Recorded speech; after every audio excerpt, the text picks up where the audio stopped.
Hi everyone and welcome back. So this is one of my favorite topic because I'm not a new NestJS developer. I am using NestJS since 5 6 years. Before that I was using Express and I know the pain points of Express without DI. Okay. So what is DI and IOC? I hope you have already seen my previous videos. Dependency injection and injection scope. This is the another topic we will talk in the coming videos. So how NestJS container actually works and what are the injection scope, singleton, request and transient. Because I hope you already know what is dependency injection. Injection is nothing but injecting a service, an instance of service without instantiating with the new keyword, which we are doing here. This is without DI. User controller has a user service instance private, and in the constructor we are initializing user service. Let's say if you are not able to initialize user service, user controller will fail. It's like totally coupled, right? And you cannot mock it, you cannot test it that way. And here we are passing user repo, cache service inside a user service instance. So there are it's like many failure in the initialization of a user controller. With the DI, injected by framework, we don't need to worry about to instantiate a user service or logger or anything. It's like loose coupling. I don't know anything about user service. I need to just access the user service interface. This controller will not be impacted by user service. Yes, at the compile time, runtime, at least IOC, the minimum IOC or DI container will check, okay, does the user service accessible by user controller module? Because there will be user module, there is a controller inside it. Do I have access to user service inside a user module? Has it been declared in the providers or not, right? How DI looks like, but underneath how these things are connected. If you look at this, which as a developer we don't see, right? So what NestJS does, when NestJS starts the application, you see a lot of green lines. Okay, the module initialized, TypeORM initialized, admin module initialized, user module initialized. What is that initialization? NestJS scan all the modules and their metadata. Okay, it creates the dependency graph. Okay, who needs what and who is dependent on what, all these things. And then it creates a instance loader and manage the instance cache for all the singleton services, right? So in all the modules, all the singleton, all the injectable services will be added in the provider store. And provider is nothing but, okay, just like a service store from where you can get a instance of a service. Then instance loader, it will see, okay, user controller need user service, I will provide it.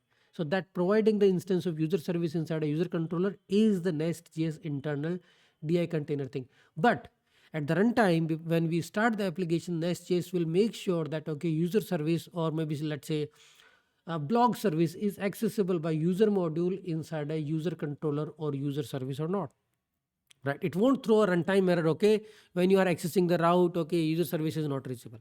That's why it builds that dependency graph beforehand. And how the DI resolve the dependencies? This way. So let's say this is the internal. We create a user service accessing user repo and cache repo. This is how we register a user service in its module, user service, user repository, cache service, so that it will be used internally. And when you add exports here with the provider, if you add export, that means wherever you import user module, those services will also be consumed by that, because we are exporting, we are making them exportable. Now, how NestJS resolves it? NestJS reads the metadata using Reflect API, Reflection API, TypeScript emitter design parameter type, like design param type user service. So result will be this user repository and a cache service. What this user service is dependent on? Now container resolve the each dependency recursively. So user service need a user repository, resolve user repository first. User service need a cache service, resolve cache service first. Then create a user service with a resolved dependency. That means when we are creating the instance of user service, we already have an instance of user repo and cache service. If any of them fails, yes, there will be error.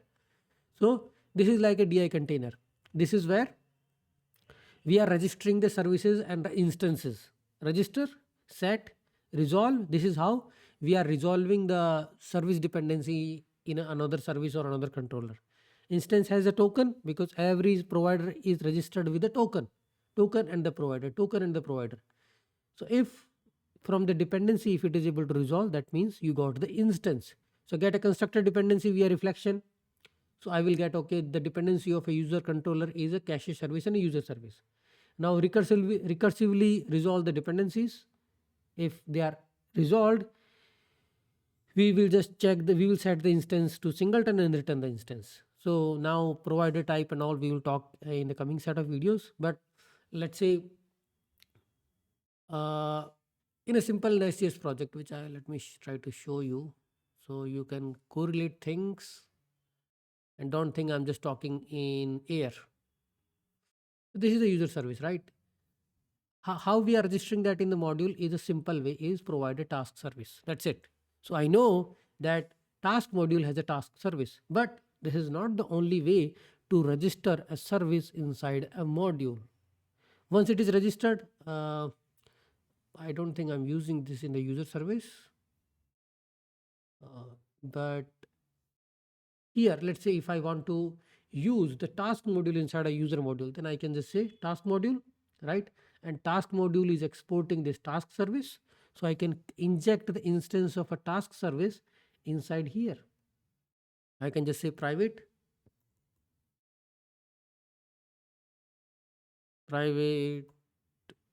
read only.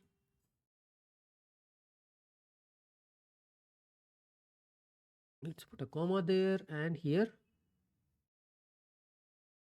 So we got the instance of task service, and it is fine because in the module I already declared that user module needs task module help, and task module will help him with something. So task module, okay, I can give you, you can use task service in the user module. User module will come, okay, I have a task module inside a user service, I can start accessing task service. So this will provide the task service to it. I can also show you one project running how these dependencies are initialized and all. I will explain you this repository setup and all in the coming set of videos. So here we can see when I started the application, starting Nest application. So this is the instance loader. Instance loader is running till here. Domain module initialized, config module, app module, task module, config module, and user module. After that, route explorer. It is exploring all the API routes and defining them. So user, task, APIs. So domain module is the root module. Domain module, if you see here, it is root module. It has a task module, user module, config module. So domain module is initialized, then app module, task module, user module. And app module is the root one, which has a domain module.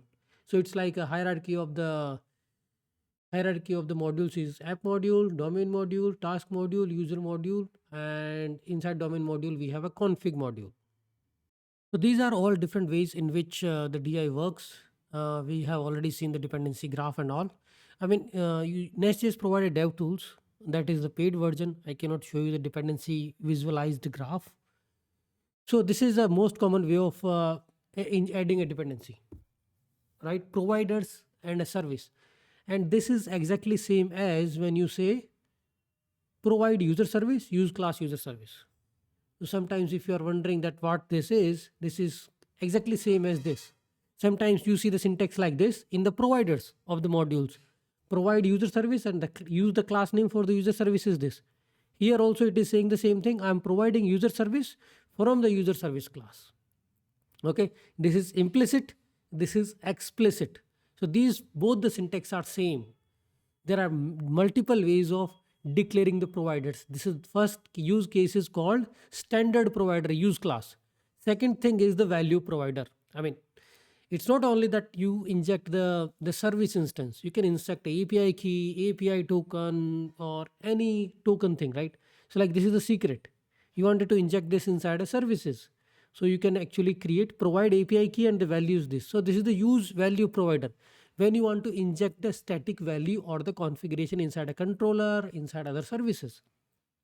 So provide config, and this is the configuration it is injecting, database and a cache. So this is called value provider.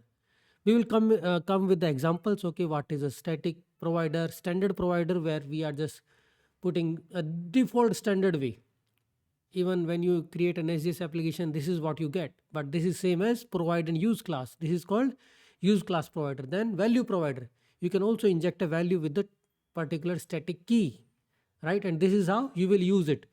Somewhere you see the syntax like this for the dependency injection, right? Inject API key. So what it is using? It is using this provider token and injecting this value inside the API key. So there is a standard provider, value provider, and a class provider. So what I'm doing is provide me the logger service. Based on the environment, I will decide I need a production logger service or the development logger service. So it's like you can say extension of this provide user service, but in the use class they put a condition. Okay, based on this environment, I will get one of these, right? So these are different ways of creating or registering the providers. A service, an injectable service is a provider because it is providing you the data models, it is providing you the DAO layer. Similarly, class provider, value provider, and a standard provider. Okay, so let's talk a little bit more on the basic things, and then we will start diving into with different examples.